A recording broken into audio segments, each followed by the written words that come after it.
Salut les youtubeurs, aujourd'hui je voudrais vous proposer de réfléchir à la façon dont on peut se mettre dans la peau des autres. C'est hyper important quand on est créateur de contenu sur YouTube et que on doit répondre un petit peu à plusieurs attentes.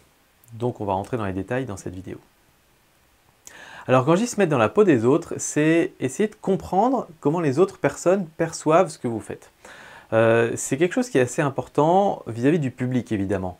La première chose, c'est plus évident, c'est de vous dire comment une personne de mon audience voit ma vidéo en fait. Et par exemple, quand je présente ma vidéo moi YouTube, je me dis de temps en temps, tiens, si je regardais ce type qui est en train de parler, est-ce que je m'ennuierais? Est-ce que je trouverais que c'est drôle? Est-ce que je trouverais que c'est trop lent? Est-ce que je trouverais que c'est trop rapide et que j'arrive pas à intégrer toute l'information? Est-ce que c'est trop incomplet? Donc de temps en temps, en re-regardant ses propres vidéos, essayez d'avoir un esprit critique. C'est pas facile, parce que on est en plein dedans, mais essayez d'avoir un esprit critique et dites-vous bien, tiens, est-ce que cette vidéo, elle m'intéresse? Ou comment je pourrais la rendre mieux? Qu'est-ce que j'aurais fait à la place de ce type? Alors ce type, c'est parfois vous, mais ce serait intéressant. Et du coup, n'oubliez pas que vous-même, vous êtes en général consommateur de contenu aussi, donc regardez les vidéos des autres et dites-vous bien, tiens, moi j'aime bien ça, j'aime pas ça, etc. Un exemple pour reprendre par rapport à ma chaîne photo, je fais des revues de photos. Donc, c'est-à-dire que les gens m'envoient des photos et je les regarde je les commente et j'essaie de les modifier, etc. Et souvent, ces revues de photos, ça dure environ 1 heure. J'aime bien les faire, ça me prend pas trop de temps parce que je tourne tout ça en direct, je les upload et il y a quand même pas mal de gens qui les regardent. Mais il y a plein de gens qui m'ont toujours dit, ouais, les revues de photos, c'est trop long, machin, etc. Donc, ils me disent ça dans les commentaires, je dis, ok, mais en même temps, je vois mal comment je peux faire plus court. Donc, au début, je suis un peu sur la défensive, quoi. Et après, il y a d'autres photographes, youtubeurs qui se sont mis à faire des revues de photos, et je me surprends très rapidement à ne jamais les regarder en fait. Parce que je clique dessus et je vois, oh, à 48 minutes, oh non, c'est bon, je vais pas regarder ça. Et je les zappe. Et donc en fait, je me rends compte que je regarderai même pas mon propre contenu en fait. Donc voilà, ça ne veut pas dire qu'il faut tout changer parce qu'il y a d'autres personnes, les gens ne sont pas tous comme vous, donc il y a d'autres personnes qui, eux, y trouvent leur intérêt. En l'occurrence, pour les revues de photos, j'ai fait un petit sondage et globalement, il y a quand même une bonne partie qui y tient, donc je vais sûrement les garder. Mais voilà, ça permet de se remettre en question régulièrement et de se dire, tiens, qu'est-ce que je peux faire de mieux? Et ça permet aussi de le faire d'une façon un peu différente, de juste suivre ce qui est dit dans les commentaires. Donc voilà, mettez-vous à la place de votre public, ça permet de mieux comprendre leur position et de mieux répondre à leurs attentes. Deuxième chose, mettez-vous à la place de YouTube.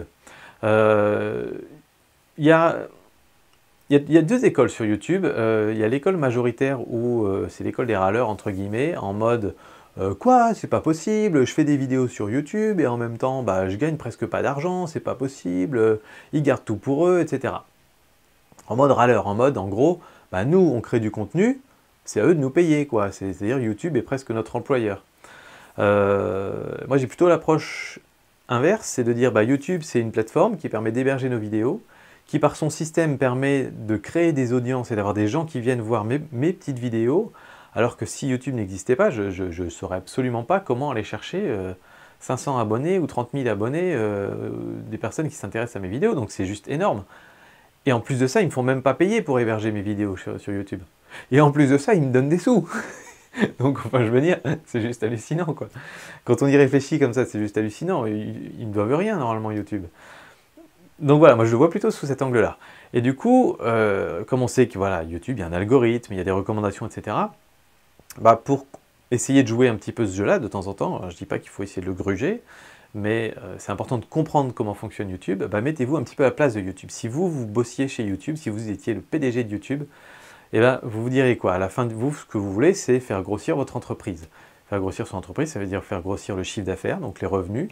Et les revenus de YouTube aujourd'hui ne proviennent exclusivement que par la publicité, à quelques exceptions près. Allez, il y a YouTube Red, il y a quelques abonnements YouTube Red, il y a quelques autres trucs, mais en gros, c'est la publicité qui finance les vidéos sur YouTube. Donc en gros, YouTube, tout ce qu'il veut, lui, c'est qu'il y ait plus de publicité qui soit affichée devant les gens, et que plus de gens cliquent dessus.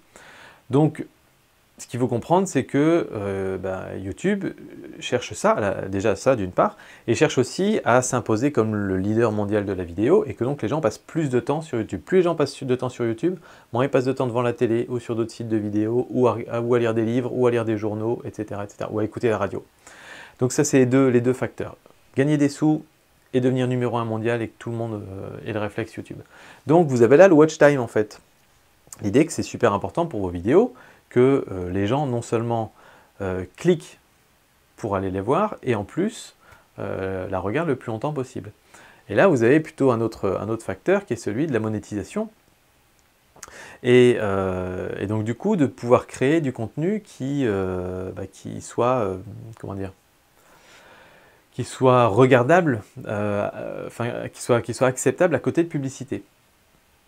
Donc très simplement, et YouTube serre la vis de plus en plus là-dessus, si vous faites du contenu où vous dites des gros mots tous les 3 mots, où vous faites des insultes, ou bien vous vous moquez de certaines personnes, ou vous vous montrez dénudé, ou tout ce que vous voulez comme ça, vous attendez pas à ce que YouTube vous donne de l'argent, parce que les publicitaires ne veulent pas être mis à côté de ces contenus-là, et ils ont bien raison.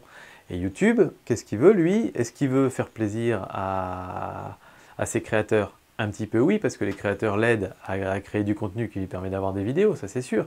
Mais il veut aussi plaire à ses annonceurs, parce que s'il n'y a plus d'annonceurs, eh ben, il n'y a plus de revenus, ni pour YouTube, ni pour vous. Il faut bien comprendre que YouTube et vous, on est exactement dans le même bateau, parce que plus nous on gagne d'argent, plus YouTube gagne d'argent, ça marche ensemble. Et donc sur ces histoires d'annonceurs, par exemple, faut toujours essayer de regarder qu'est-ce qui est en tension, entre guillemets. Alors, je vais expliquer un petit peu ce que je mets là derrière. Aujourd'hui, vous avez, je crois, 400, je ne vais pas dire de bêtises, 400 heures de vidéos publiées chaque minute, je crois, c'est un truc comme ça, sur YouTube.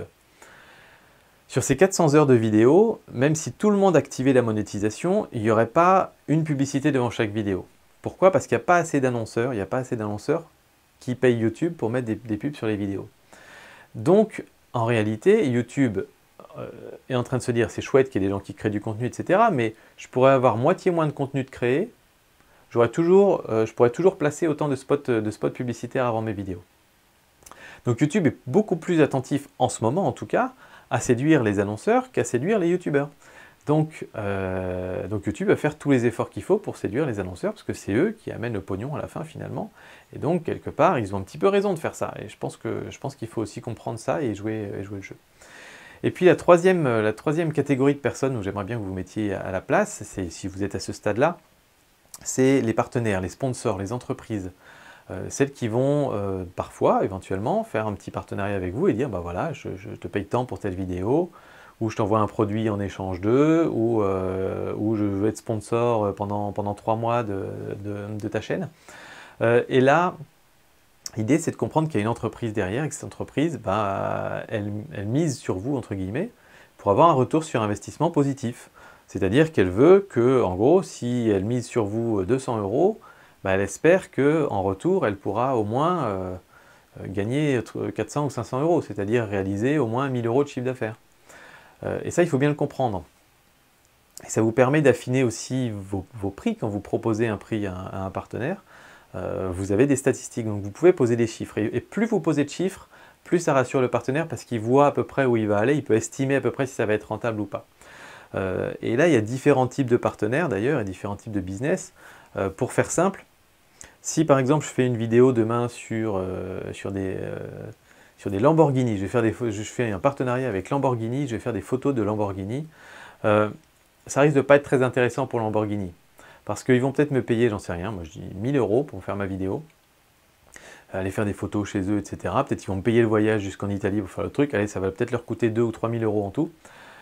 Sauf que eux, quelle est la probabilité pour qu'ils vendent une Lamborghini de plus grâce à ma vidéo? Franchement, 0. Donc c'est mal barré. Pareil pour les sponsors qui sont un peu à côté du type de contenu que vous faites. Par contre, un sponsor qui vend un service par abonnement, par exemple, ça c'est assez intéressant parce que il suffit que... Alors déjà, les services par abonnement, c'est très pratique parce qu'on peut proposer un mois gratuit, par exemple. On peut faire des offres spéciales très facilement. Donc, vous proposez un code promo. Vous testez leur service, ils vous donnent un petit peu de sous en échange de votre vidéo, et puis vous donnez un code promo. Si vous avez même 1, 2 ou 3 personnes qui s'abonnent, il suffit qu'il reste 2 ou 3 ans à abonner au service. Et bien là, c'est jackpot, quoi. Donc ça marche bien. C'est pour ça que les services par abonnement, il y en a beaucoup qui sponsorisent des chaînes YouTube ou du contenu. Et puis après, il y a les boîtes qui vendent du matériel. Et là, vous devriez savoir à peu près, en gros, quand vous parlez d'un matériel, quel est à peu près le nombre de ventes qui sont générées par le biais de votre vidéo. Moi, ce que j'estime en général, c'est si je parle d'un objectif, par exemple, j'ai toujours mes liens d'affiliation en dessous, Amazon en particulier, et je suis capable, a posteriori, peut-être 1 an après avoir posté la vidéo, de dire, bah voilà, cette vidéo a fait qu'il y a eu 20 achats sur Amazon de cet objectif, et j'estime qu'il y en a eu au moins autant qui ont été achetés en dehors de ce lien d'affiliation, c'est-à-dire que les personnes ont peut-être pris du temps pour réfléchir et l'ont acheté plus tard sans avoir cliqué sur mon lien, ou l'ont acheté à la FNAC, ou l'ont acheté ailleurs. Et donc je suis capable de dire à quelqu'un d'autre dont je vais tester un objectif, bah, j'ai déjà des références, et par exemple pour cet objectif-là, j'ai fait cette vidéo, voilà le nombre de vues qu'il y a eu, voilà le nombre de ventes que ça a généré, voilà le chiffre d'affaires que ça a généré pour la société, et donc voilà pourquoi aussi je vous justifie que pour que je teste cet objectif, si c'est, après on reparlera encore des différents types de prix et des différents machins, parce que c'est pareil, il y a plein d'objectifs que je teste gratuitement, mais il y en a d'autres où je demande des sous, et donc il y a des explications pour ça. Bah, si je teste cet objectif, voilà combien je vous demande. Donc voilà, c'est toujours intéressant de se mettre dans la peau de l'autre et de comprendre aussi s'il a quelque chose, lui, à gagner et pas uniquement vous. Voilà, c'est tout. Je pense que cette vidéo est un petit peu longue déjà, mais je voulais vraiment vous faire passer l'idée. Dites-moi ce que vous en pensez, et puis à très bientôt pour d'autres vidéos sur le coin des youtubeurs. Ciao!